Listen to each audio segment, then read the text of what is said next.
નમસ્કાર, હું રચના DNTV સમાચાર કક્ષમાં આપ સૌનું સ્વાગત કરું છું. જોઈએ એક નજર આજના મુખ્ય સમાચાર. કમાટીબાગ ખાતે છેલ્લા 10 વર્ષથી રહેતા યુરોપિયન બ્રાઉન પોલો માદા હરણનું મોત નિપજતા ચકચાર. શહેરમાં હેલ્મેટધારી બાઇક સવારનો આતંક.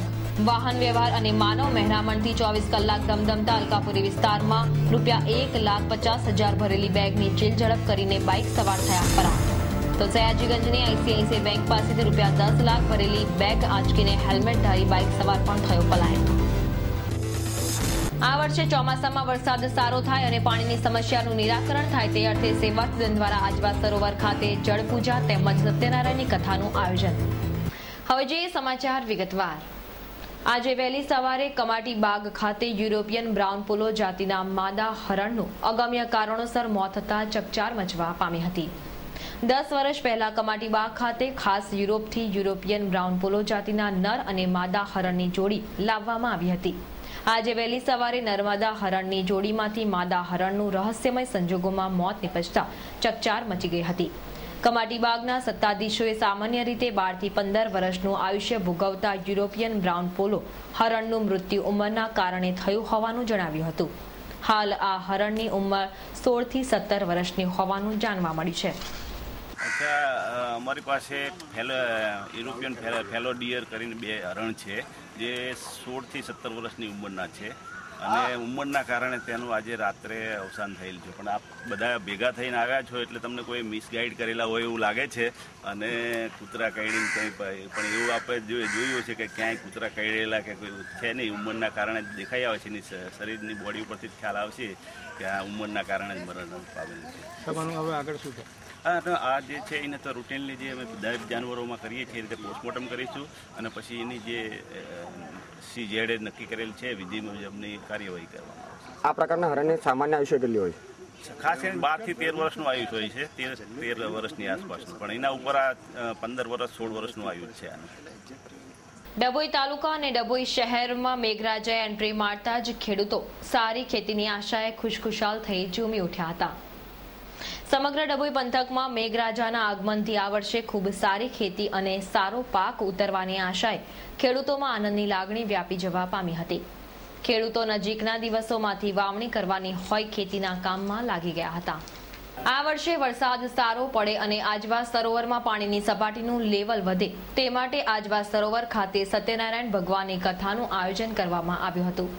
મેઘરાજાની પધરામણી કરવાની તૈયારી કરી રહ્યા છે ત્યારે આ વર્ષે વરસાદ સારો થાય તેમજ આજવા સરોવરની પાણીની સપાટી વધે કે જેથી વડોદરા શહેરના તમામ વિસ્તારમાં પીવાના પાણીની સમસ્યાનું નિરાકરણ થાય તે હેતુસર આજવા સરોવર ખાતે જળપૂજા તેમજ સત્યનારાયણની કથાનું વડોદરા મહાનગર સેવા સદન દ્વારા આયોજન કરવામાં આવ્યું હતું.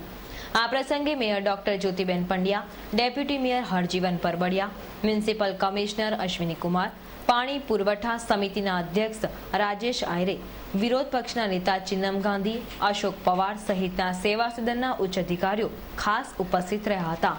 આજે જૂન મહિનાનું મિડવીક અને ભગવાનની કૃપાથી વડોદરાના માટે આવનારું ચોમાસું ખૂબ ફળદાયી શુભ નીવડે એટલા માટે થઈને જળપૂજા, સત્યનારાયણ ભગવાનની કથા અને બધા જ કોર્પોરેટર મિત્રો શુભેચ્છા સાથે અહીંયા એકત્ર થયા છીએ.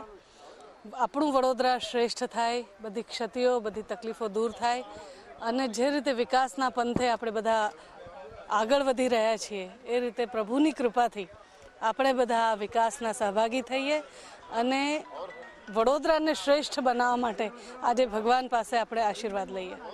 ગુજરાત પબ્લિક સ્કૂલનો વિદ્યાર્થી વિહાર પટેલ AIEEE પરીક્ષામાં ગુજરાતભરમાં 11મા ક્રમાંકે આવતા ખુશીની લાગણી છવાઈ જવા પામી હતી. વિહાર પટેલ ગુજરાત પબ્લિક સ્કૂલમાં અભ્યાસ કરે છે. આ વર્ષે યોજાયેલ AIEEE પરીક્ષામાં વિહારે ગુજરાત રાજ્ય કક્ષાએ 11મા અને ઓલ ઇન્ડિયા લેવલ પર 698મા ક્રમાંકે આવતા આનંદની લાગણી છવાઈ જવા પામી હતી. વિહાર પટેલે હૈદરાબાદ અને IITની મિકેનિકલ બ્રાન્ચ પર પસંદગીનો કળશ ઢોળ્યો છે. AIEEE પરીક્ષાની તૈયારીઓ માટે વિહારે અન્ય વિદ્યાર્થીઓને આગામી પરીક્ષામાં ઉપયોગી રસપ્રદ માહિતી આપી હતી. વિહારના પિતા મયુર પટેલ વિદેશમાં નોકરી કરે છે તેમજ માતા સુષ્મા પટેલ GNFC ખાતે તબીબી સેવા પણ આપે છે.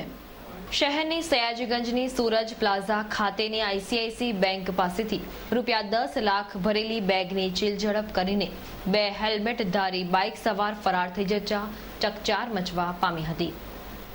અંકિત ચોકસી અને જિગ્નેશ શાહ નામના 2 વ્યક્તિ કામદારોને પગાર આપવાનો હોવાથી લહેરીપુરા ખાતેથી GJ6 DQ5967 નંબરની ગાડીમાં પગારની રકમ પૂરતી ન હોય સયાજીગંજ ખાતેની સૂરજ પ્લાઝાની આઈસીઆઈસીઆઈ બેંકમાંથી પૈસા ઉપાડીને સયાજીગંજના નવીન બ્રિજ નીચે પાર્ક કરેલી ગાડી પાસે જઈ રહ્યા હતા.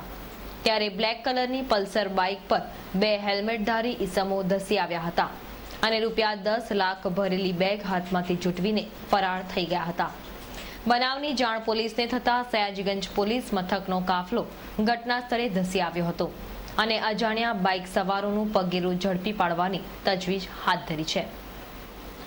દર્શક મિત્રો, ગત સાંજે અલકાપુરી જેવા વિસ્તારમાં થયેલી ₹1.5 લાખની ચીલઝડપ અને આજે સયાજીગંજ વિસ્તારની આઈસીઆઈસીઆઈ બેંક પાસેથી ₹10 લાખ જેટલી માતબર રકમની ચીલઝડપ. કાળજાળ મોંઘવારીમાં એક રૂપિયો બચાવીને ભેગા કરતા નાણાંને તસ્કરો આસાનીથી ઝૂંટવીને થઈ જાય છે ફરાર. બસ એક જ સળગતો સવાલ, શું આપણે સુરક્ષિત છીએ ખરા? શું ખરેખર પોકળ વાયદા કરતા રાજકીય સત્તાધારીઓ અને પોલીસ શહેરીજનોને સુરક્ષા આપવા માટે સક્ષમ છે ખરા? વડોદરામાં સરેરાશ દરરોજની એક ચોરી, એક ચીલઝડપ. વિકાસ ક્યાં લઈ જઈ રહ્યો છે આપણને? ચોકસી નામના એક લેબર કોન્ટ્રાક્ટર છે. એ આઈસીઆઈસીઆઈ બેંક જે સયાજીગંજની બ્રાન્ચ છે એમાં એ પૈસા જે વિડ્રો કરવા માટે ગયેલા અને પૈસા વિડ્રો કરી અને જ્યારે બહાર નીકળી એમની જે ગાડી તે બ્રિજની પાસે જે પાર્ક કરેલી એમની ગાડી પાસે તે જતા હતા એ દરમિયાન એક મોટરસાઇકલ પલ્સર ઉપર 2 માણસો ત્યાં આવેલા અને જે આ બેગ પૈસા ભરેલી બેગ અંકિતભાઈના પાસે સાથે એમના જે જોડીદાર છે એમના બીજા માણસ સાથે પાસે હતી, બ્લેક કલરની બેગ હતી, એમાંથી એમની પાસે ઝૂંટવી અને આ ગોટાળો ફરાર થઈ ગયેલા છે.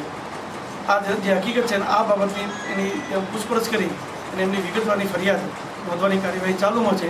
શહેરના પ્રોડક્ટિવિટી રોડ અલકાપુરી ખાતે આવેલી કોસ્મોસ બેંકમાં રૂપિયા જમા કરાવવા માટે ગયેલા વ્યક્તિના હાથમાંથી 2 હેલ્મેટધારી બાઇક સવાર ₹1.5 લાખ ભરેલી થેલીની ચીલઝડપ કરી ફરાર થઈ જતા પોલીસ બેડામાં દોડધામ મચવા પામી હતી. અલકાપુરી પ્રોડક્ટિવિટી રોડ પર આવેલી કોસ્મોસ બેંકમાં ગત સાંજે રૂપિયા જમા કરાવવા જઈ રહેલા રાજેશકુમાર ગજ્જર હાથમાંથી બોમ્બે શોપિંગ સેન્ટર પાસે પલ્સર બાઇક પર ધસી આવેલ હેલ્મેટધારી ઈસમે ₹1.5 લાખ ભરેલી બેગ છીનવીને અલકાપુરી રેલવે સ્ટેશન તરફ જઈને ફરાર થઈ ગયા હતા. બનાવની જાણ થતાં જ ગોત્રી પોલીસ મથકના ઉચ્ચ અધિકારીઓનો કાફલો ઘટના સ્થળે દોડી આવ્યો હતો અને બાઇક સવાર તસ્કરોને ઝડપી પાડવાની તજવીજ હાથ ધરી છે. અત્રે ઉલ્લેખનીય છે કે વાહન વ્યવહાર અને શહેરીજનોની હલચલથી ધમધમતા અલકાપુરી વિસ્તારમાં દોડે દિવસે થયેલી ચીલઝડપ અને ચોરી જેવી ઘટનાના પગલે શહેરીજનો હવે પબ્લિક પ્લેસમાં પણ ભયના ઓથા હેઠળ જીવી રહ્યાની લાગણી અનુભવી રહ્યા છે. શહેરીજનોની સુરક્ષાના બાંગડા ફૂંકતું પોલીસ અને સેવાસદન તંત્ર પ્રજા પર વિશ્વાસ ગુમાવી રહી છે. એ ટાઈમે કોસ્મોસ બેંકમાં પૈસા ભરવાના હતા મારે. તે બોમ્બે શોપિંગ સેન્ટર આગળ પહોંચ્યો. હું ચાલતો જતો હતો. રોડ પર પાછળથી 2 બાઇક સવાર આવ્યા.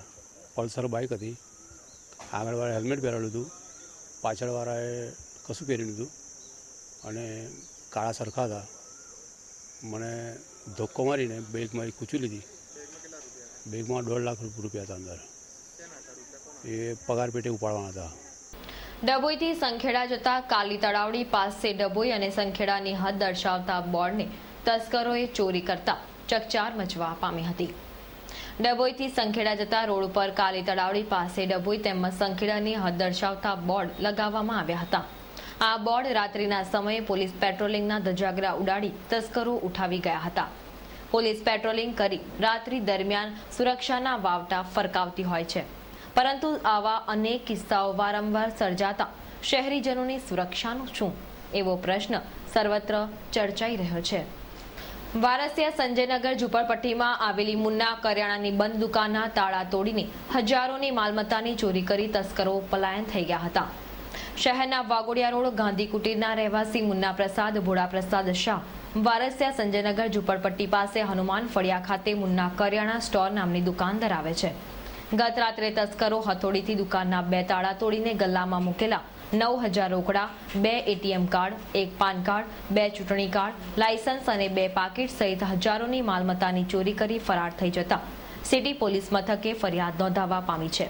પોલીસે અજાણ્યા તસ્કરોને ઝડપી પાડવાના ચક્રો ગતિમાન કર્યા છે. આ સાથે જ આજના સમાચાર અહીં સમાપ્ત થાય છે. તાજા સમાચાર માટે આવતીકાલે આ સમયે ફરી મુલાકાત થશે. ત્યાં સુધી DN TVની સમગ્ર ટીમને રજા આપશો. નમસ્કાર.